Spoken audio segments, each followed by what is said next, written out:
Hello students, आज आपण SY BCom semester 3 corporate accounting या सब्जेक्टमधील lesson number 4 valuation of shares illustration number 8 page number आहे 4.25 हा क्वेश्चन आपण पाहणार आहे। सर्वात प्रथम आपण क्वेश्चन रीड करून घेऊया, काय इन्फॉर्मेशन दिली ते पहा।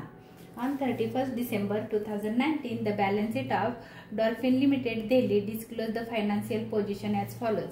त्यांची बॅलन्स शीट आपल्याला खाली दिली आहे आणि बॅलन्स शीट मध्ये काय दिले बघा, लायबिलिटीला शेअर कॅपिटल दिले, issued and subscribe capital 40,000 equity shares of ₹10 each fully फेड। 40,000 हे नंबर ऑफ इक्विटी शेअर्स आहेत आणि त्यांचं कॅपिटल 4 लाख आहे। रिझर्व आहे 2,20,000, प्रॉफिट अँड लॉस आहे 1,08,000। हे इंटरनल त्यांची इंटरनल लायबिलिटी आहे आणि हे जी 7% डिबेंचर्स आहेत आणि ट्रेड क्रेडिटर्स आणि बिल्स पेएबल दिले, ही बाहेरचं देणं आहे, त्याला आपण एक्सटर्नल लायबिलिटी म्हणतो। ही तुमची लायबिलिटी आहे, त्याला टिक करून ठेवा। कोणकोणती एक्सटर्नल, हे आतल्या म्हणजे इंटरनल लायबिलिटी काय आहे, कॅपिटल। कॅपिटल कोणाचं असतं, ओनरचं असतं। रिझर्व ओनरचं असतो, प्रॉफिट अँड लॉस ओनरचं असतो, ओनरचं असतं ती इंटरनल लायबिलिटी असते आणि जे बाहेरचं देणं असतं त्याला आपण एक्सटर्नल लायबिलिटी म्हणतो। त्याच्यामध्ये आहे debentures, trade creditors, bills payable, ही बाहेरचं देणं आहे, ही आहे टोटल लायबिलिटी। इकडे आहे ॲसेटला goodwill, business premises, machinery, furniture and fixtures, trade debtors, all considers to be good, म्हणजे ह्याच्यामध्ये RDD झालेला नाही किंवा बॅड डेट्स झालेले नाहीत, तर सगळेचे सगळे डेटर्स ज्या कस्टमरला तुम्ही गुड्स विकलाय 2,75,000चा, त्या कस्टमर तुम्हाला सगळे पैसे देणार आहे। स्टॉक इन ट्रेड आहे आणि कॅश इन हँड आहे, ही तुमची ॲसेट आहे। तर आता बघा पुढे काय इन्फॉर्मेशन दिली। The additional information as on 31st December 2019 made available to you which is as follows.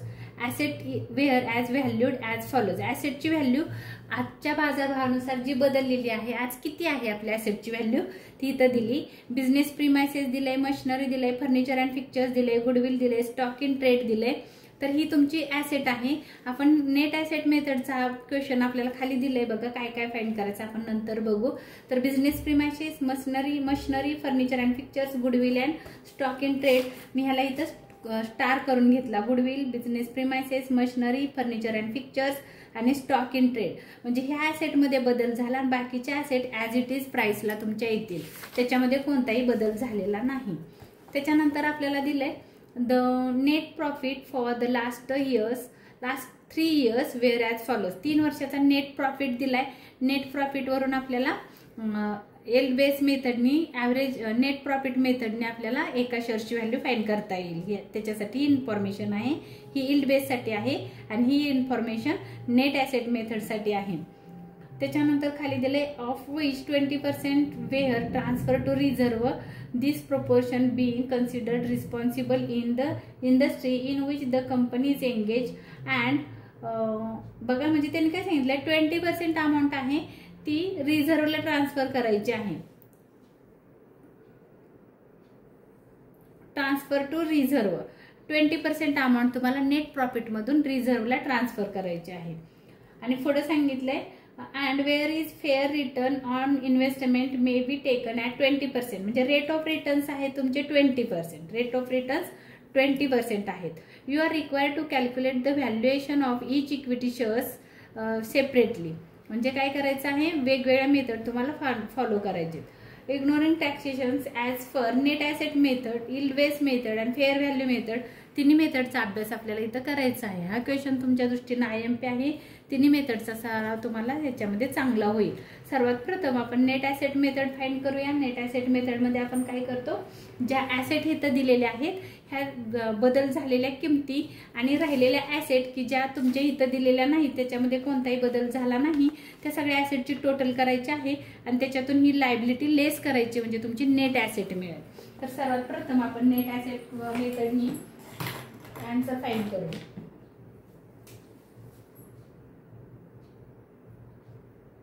Net asset method, ह्याला वेगवेगळी नाव आहे, त्याच्या अगोदरच्या व्हिडिओमध्ये मी तुम्हाला त्याची लिस्ट दिलेली आहे आणि फॉर्म्युले पण तुम्हाला दिलेले आहे। तर सर्वात प्रथम आपण कॅल्क्युलेशन ऑफ टोटल ॲसेट काढूया।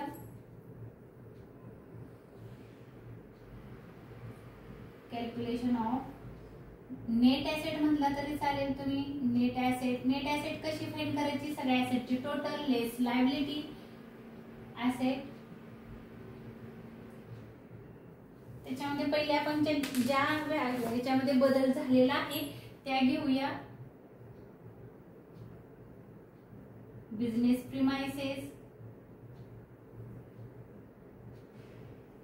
त्याची व्हॅल्यू आहे 1,95,000. 1,95,000. दुसरी आहे मशिनरी, त्याची व्हॅल्यू आहे 1,35,000. तिसरी आहे फर्निचर अँड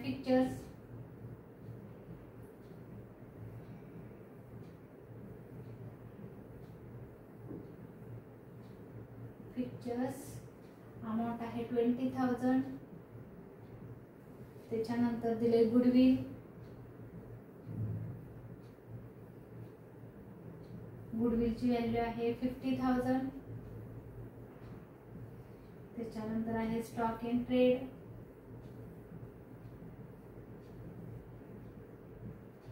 अमाउंट आहे 1,05,000. आता एवढे ऍसेट दिलेले आहेत आणि आपल्या पाठीमागे बॅलन्स शीटला अजून ऍसेट दिलेले आहेत ज्यांना आपण स्टार केलं नाही ते ऍज इट इज प्राइसला घ्यायचे आहे. त्याच्यामध्ये पहिले आहे ट्रेड डेटर्स आणि cash in hand. Trade debtors आहे 2,75,000.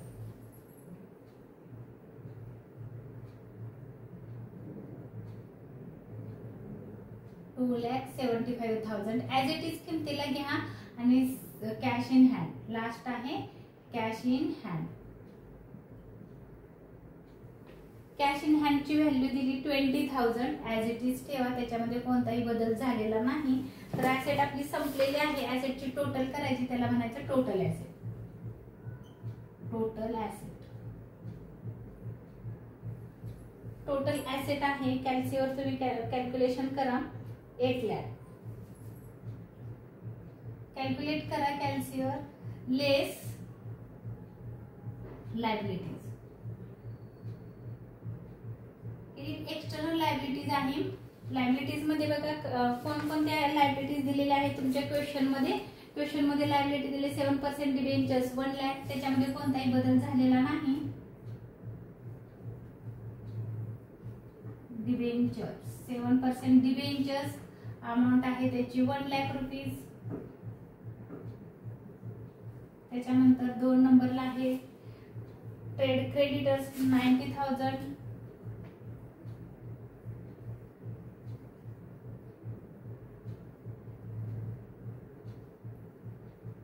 आणि 3 नंबरला आहे बिल्स पेएबल 50,000.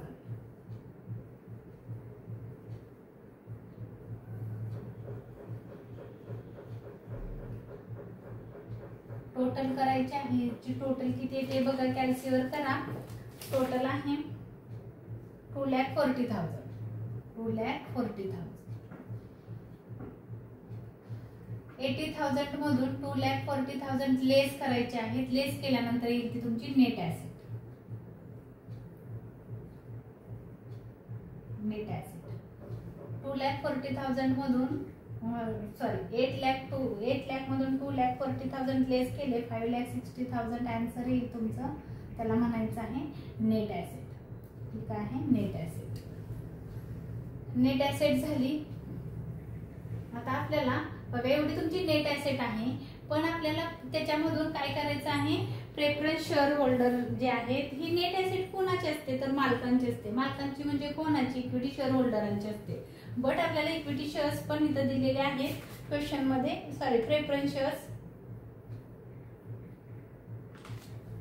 प्रेफरन्स शेअर्स दिलेले नाही, तर ही जी ऍसेट आहे ती इक्विटी शेअर होल्डरांच्या वाट्याला येणार आहे. म्हणून आपल्याला इथे थोडंसं कॅल्क्युलेशन करायचं असतं. टोटल ऍसेट मधून नेट ऍसेट मधून आपल्याला प्रेफरन्स शेअर्स मायनस करायचे असतात, बट दिलं नाही क्वेश्चन मध्ये. तरी पण आपण काय करूया, कॅल्क्युलेशन करूया. हे एक होतं कॅल्क्युलेशन. आता दुसरं आहे calculation of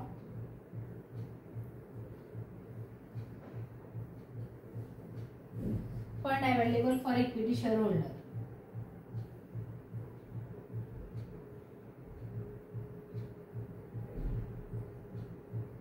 for equity share holder.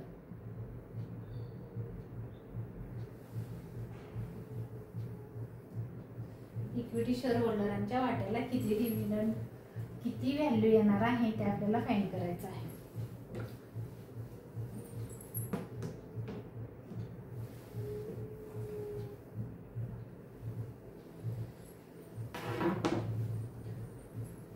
Liability asset आहे त्याच्यातून काय करायचं असतं, प्रेफरन्स शेअर्स आपल्याला लेस करायचे असतात. म्हणजे जी पण ऍसेट आहे ती इक्विटी शेअर होल्डरांची ते net assets less, net asset आहे आपली 5,60,000 less preference share capital. Preference share capital आपल्याला दिलेलं नाही क्वेश्चन मध्ये.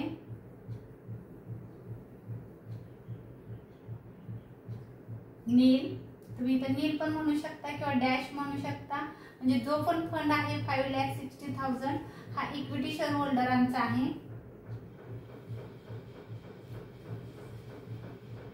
म्हणजे fund available for equity share holder.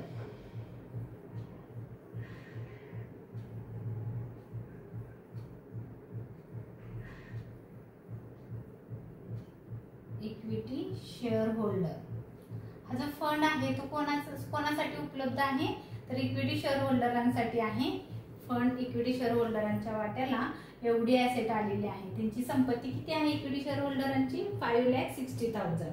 आता हे झालं first calculation of net asset. दुसरा आपण फाइंड केलं calculation of fund available for equity share holder. आता आपल्याला यील्ड एका शेअरची व्हॅल्यू फाइंड करायची आहे. ती आपण फाइंड कशी करणार, net asset divide by number of equity share holders किंवा नंबर ऑफ इक्विटी शेअर्स. 3 नंबरला आहे calculation of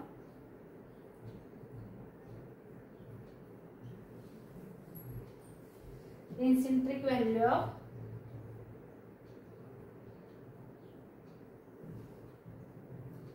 intrinsic value of each share.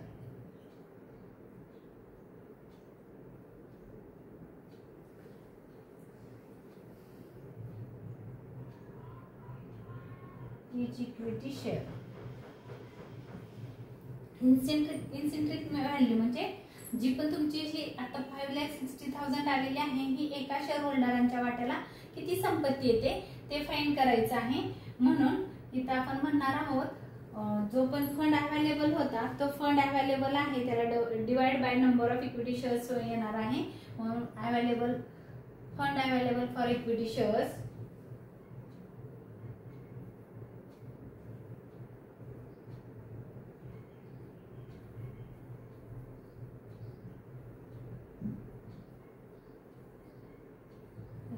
shareholder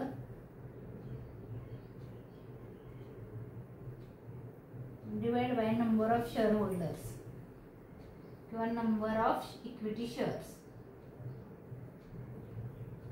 number of equity shares. number of equity shares तुमच्या क्वेश्चन मध्ये दिलेले आहेत. किती आहेत बघा इथं number of equity shares question मध्ये सांगितलेला आहे. 40,000 नंबर ऑफ इक्विटी शेअर्स आहेत. फंड किती आहे 5,60,000 डिवाइड बाय 40,000. आन्सर किती येते कॅल्क्युलेट करा, रुपीज 40. एका शेअर होल्डरच्या वाट्याला 14 रुपये येणार आहे. एवढी संपत्ती येणार आहे 14 रुपये ची संपत्ती. तर हे झालं नेट ऍसेट मेथडचं. आता आपल्याला 1 इथं होतं 1 2 3 हा थोडस calculation of net asset, calculation of fund available for equity share holder आणि तिसरा आहे कॅल्क्युलेशन ऑफ इन्सिंट्रिक value of each equity shares. हे 3 आपण फाइंड केले नेट ऍसेट मेथडने. आता आपल्याला शिकायचं आहे यील्ड बेस मेथड. त्याच्यामध्ये 4 पॉइंट आहे, 4 फॉर्म्युले आहेत, ते तुम्हाला मी आता शिकवते. नेक्स्ट मेथड आहे yield based method on profit base.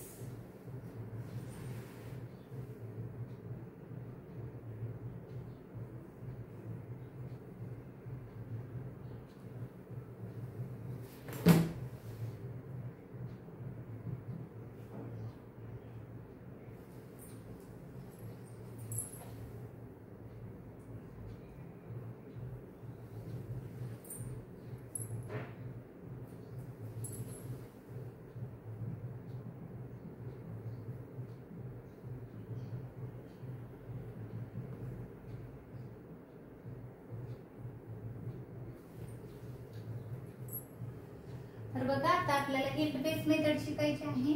या इल्ड बेस मेथड मध्ये आपल्याला 4 फॉर्म्युले दिलेले आहेत. त्याच्या अगोदरच्या क्वेश्चन मध्ये पण आपण इल्ड बेस मेथडने सॉल्व्ह केलेला होता क्वेश्चन नंबर 7. तर आता ह्या क्वेश्चन मध्ये पण आपल्याला तसंच कॅल्क्युलेशन करायचं आहे. पहिलं आहे average, calculation of average profit. Calculation of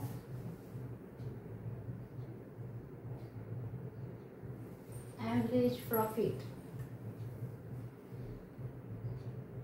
average profit आपण कसा फाइंड करतो? Total profit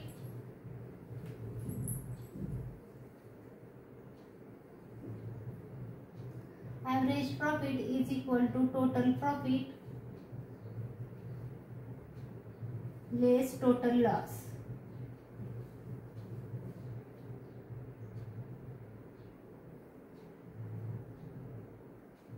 divide by number of years.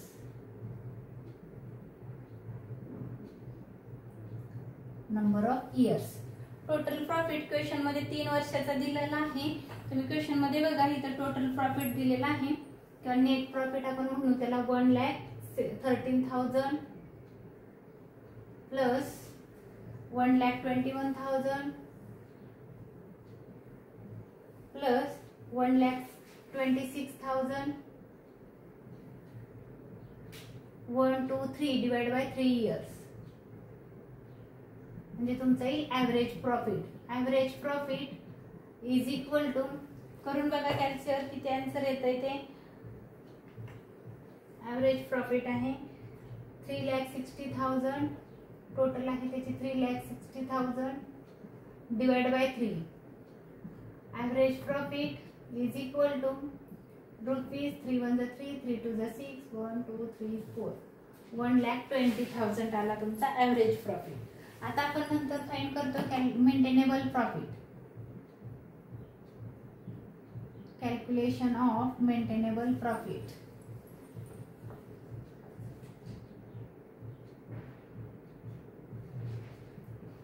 Maintainable profit.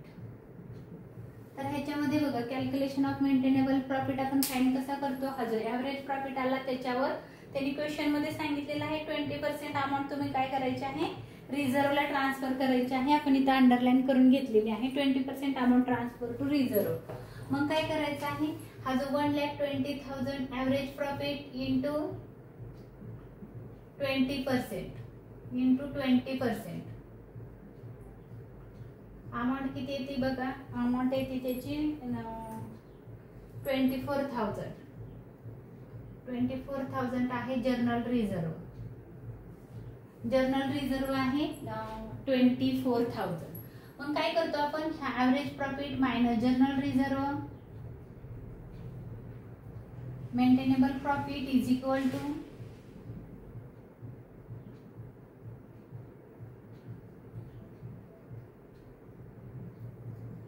Average profit minus general reserve. Average profit होता 1,20,000 लेस जर्नल रिझर्व आहे 24,000. आन्सर किती येते बघा? कॅल्क्युलेट करा. 96,000 रुपीज. 96,000 हा झाला maintainable profit.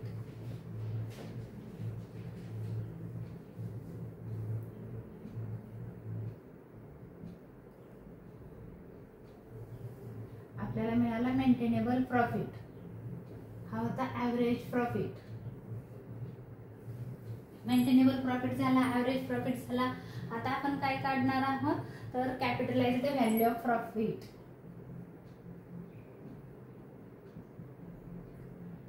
Calculation of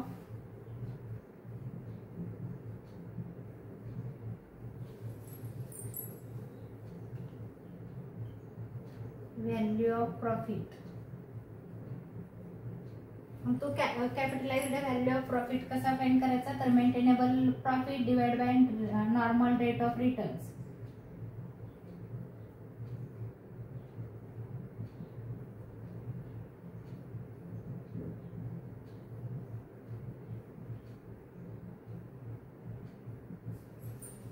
maintainable profit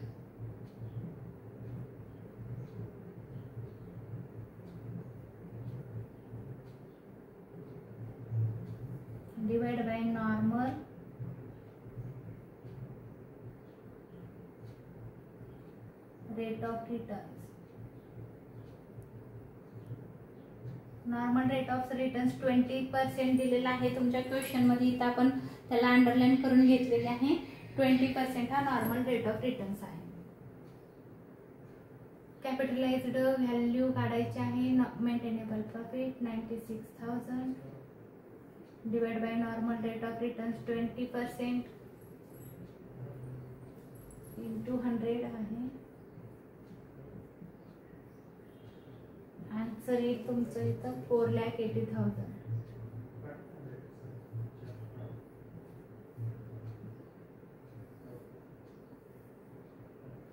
कॅपिटलाइज्ड value of profit आला 4,80,000.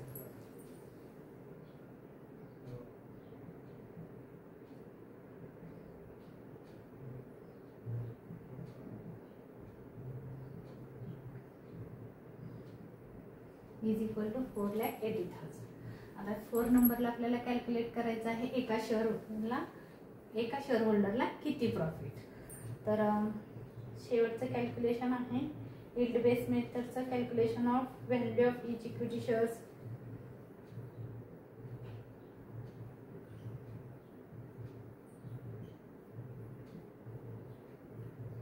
Value of each equity shares एका शेअर होल्डरच्या वाट्याला किती प्रॉफिट. मग काय करायचं आहे capitalised value of profit divide by number of equity shares. Formula आहे त्याचा capitalise value of profit divide by number of equity shares. Number of equity shares. Maintainable capitalised profit आहे 4,80,000 divide by number of equity shares question मध्ये तुमच्या दिलेले आहेत 40,000 divide by 40,000. Answer किती येते बघा रुपीज मध्ये टाकायचं आहे. एका शेअर होल्डरच्या वाट्याला येत आहेत 12 रुपये 12 रुपीज. हे झालं तुमचा आन्सर. यील्ड बेस इथं संपलेली आहे. आणि तिसरी मेथड विचारलेली आहे फेअर व्हॅल्यू मेथड. क्वेश्चन मध्ये सांगितलेलं आहे fair value method C.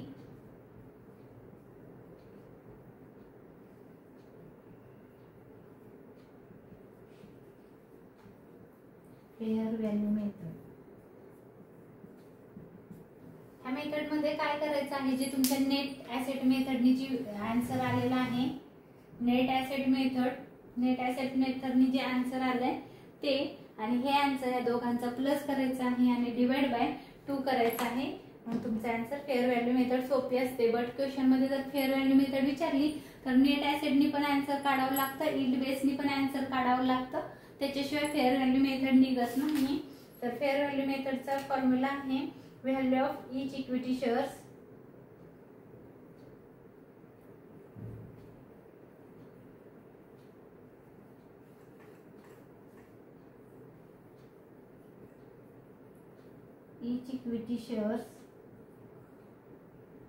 is equal to intrinsic value method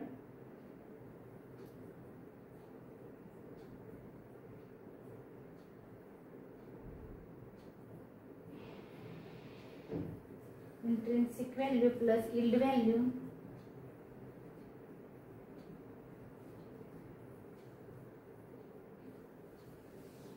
divide by 2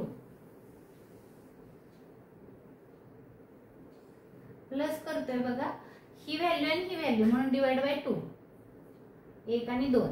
तर व्हॅल्यू आहे बघा इथं 14 रुपीज 14 आणि रुपीज 12 14 प्लस 12 डिवाइड बाय 2 जे एका शेअर होल्डरच्या वाट्याला किती येत आहे बघा बरं 26 डिवाइड बाय 2 म्हणजे आन्सर आलं 13 रुपीज 13 पर शेअर.